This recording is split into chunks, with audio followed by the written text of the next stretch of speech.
Selamat datang saudara-saudari. Hari ini kita mau mendengar Markus babak 11.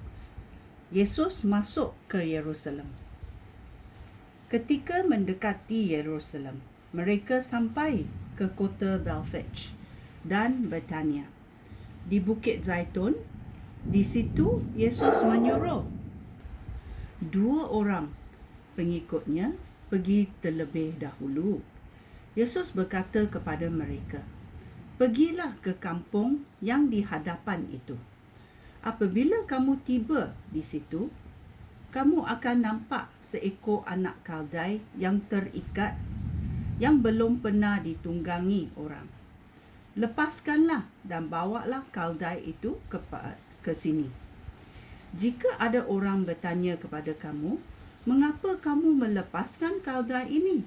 Katakanlah, Guru memerlukannya dan segera akan mengembalikannya." Pengikut-pengikut itu pergi dan mendapati seekor anak kaldai yang terikat pada pintu sebuah rumah di pinggir jalan. Lalu mereka melepaskannya. Beberapa orang yang berdiri di situ bertanya kepada mereka, "Apa yang kamu lakukan? Mengapa kamu melepaskan kaldai ini?" Mereka menjawab seperti yang diarah oleh Yesus. Lalu orang di situ pun membiarkan mereka pergi. Mereka membawa anak kaldai itu kepada Yesus, lalu mengalas punggung kaldai itu dengan jubah mereka. Kemudian Yesus menungganginya. Banyak orang membentengkan jubah di atas jalan, sementara yang lain mengirit dahan-dahan di ladang lalu menyelerakkannya di jalan. Orang ramai yang berjalan di hadapan dan yang mengikut di belakang mula berseru-seru, "Pujilah Allah, diberkatinya. Pujilah Allah, diberkatilah Dia yang datang dengan nama Tuhan. Diberkatilah pemerintahannya yang akan datang, pemerintahan Daud, nenek moyang kita. Pujilah Allah." Yesus masuk ke Yerusalem, lalu pergi ke rumah Tuhan sambil memandang di sekelilingnya. Tetapi kerana hari sudah petang, dia pergi bersama-sama 12 orang pengikutnya ke Betania. Yesus mengutuk pokok ara. Ayat 12. Esoknya, ketika mereka balik dari Betania, Yesus lapar. Dari jauh dia nampak sebatang pokok ara yang lebat daunnya. Yesus mendekati pokok itu untuk melihat sama ada pokok itu berbuah. Tetapi apabila dia tiba di pokok itu, dia mendapati daun-daun sahaja. Kerana pada musim itu belum musim buah ara.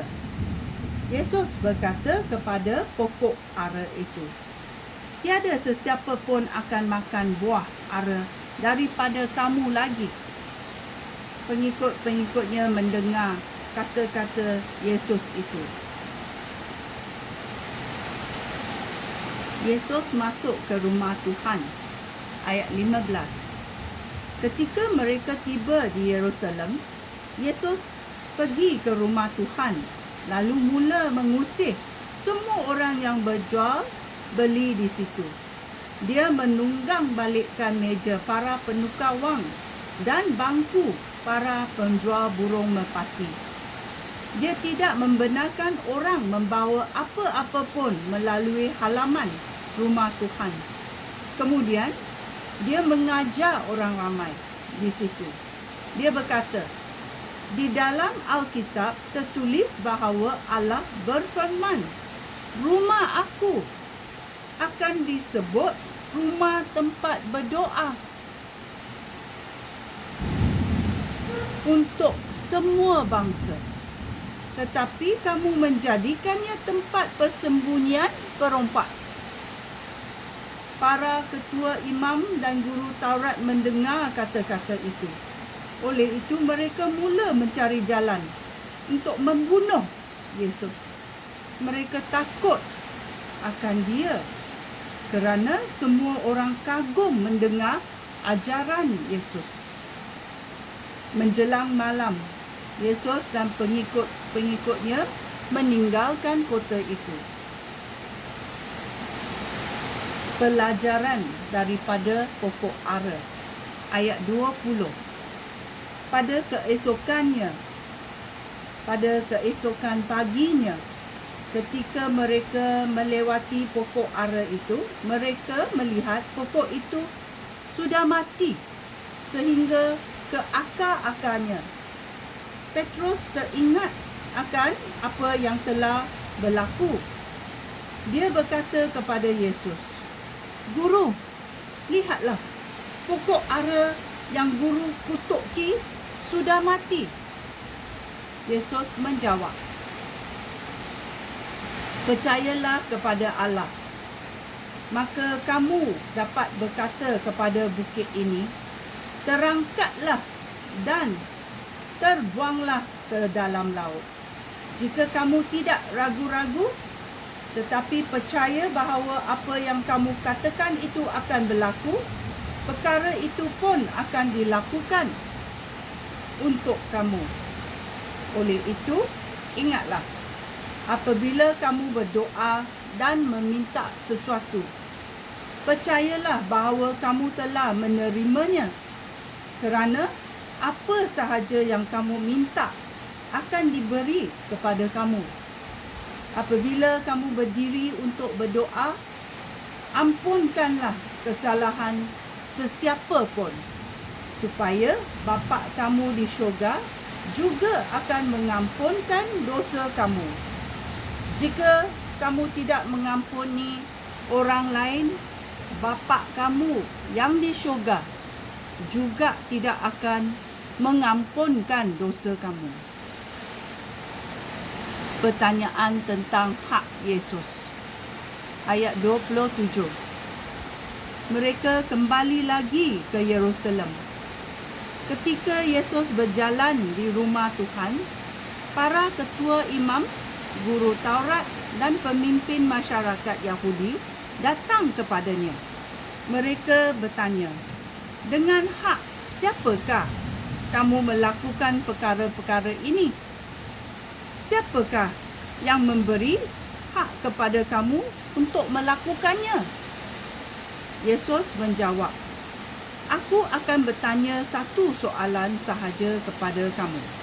Jawablah, dan aku akan memberitahu kamu dengan hak siapa aku melakukan perkara-perkara ini.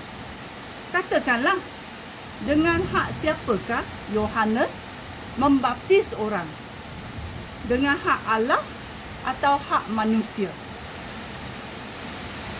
Mereka mula berbincang sesama sendiri. Apakah yang akan kita katakan? Jika kita menjawab dengan hak Allah, dia akan berkata, "Mengapakah kamu tidak percaya kepada Yohanes Pembaptis?"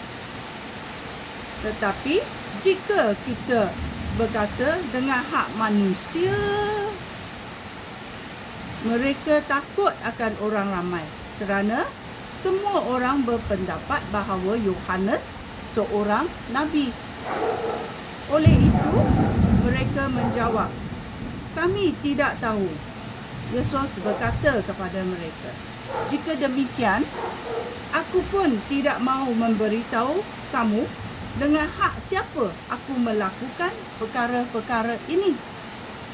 Ini adalah kejadian yang berlaku di dalam berita baik Markus babak 11. Sekian, terima kasih. Shalom.